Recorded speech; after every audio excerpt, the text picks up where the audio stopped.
JxCat y tiene la palabra para defenderla durante 5 minutos la senyora Madrenas. Moltes gràcies, senyora presidenta. Doncs sí, efectivament, ja ho han vist en la proposició que han rebut tots, que l'any 2020 l'Ajuntament de Girona va decidir crear una segona comissaria al Parc de Núria Terés, a Santa Eugènia, per, òbviament, millorar la seguretat ciutadana del conjunt de la ciutat, òbviament, però també i especialment del seu entorn més immediat.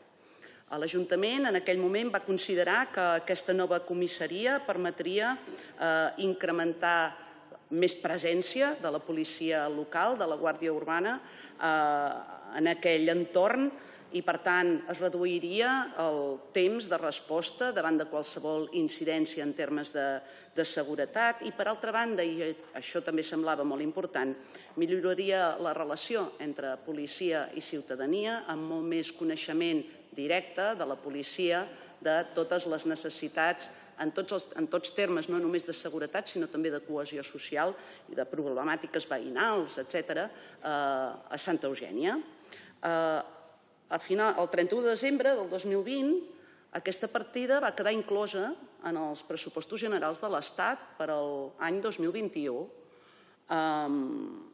Era una partida que és una part només de l'import global, òbviament, ja s'ho deuen imaginar, d'aquesta nova comissaria, de 800.000 euros, i era una partida que no era per seguretat ciutadana a Girona, no, era per la comissaria de Santa Eugènia de la ciutat de Girona. Per tant, era una partida directa amb el contingut en el programa concret, servei concret, etc.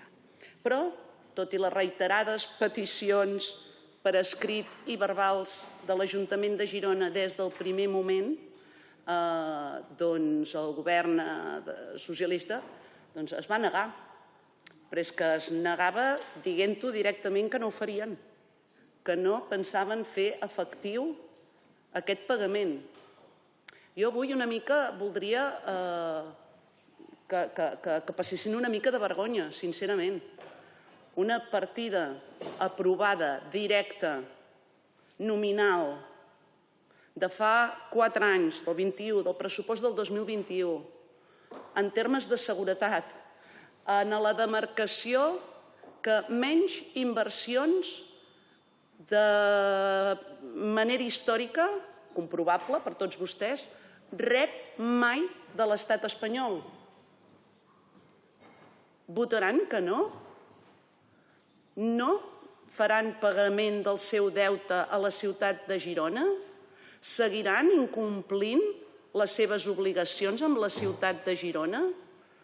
Nosaltres creiem que, sincerament, és una mica vergonyós que haguem hagut d'arribar aquí. Crec que vostès estan sent els responsables de l'execució dels pressupostos, doncs els han de complir i, com a mínim, no donar excuses, que vaja, és que quasi que n'hi donaven excuses, per no fer-ho.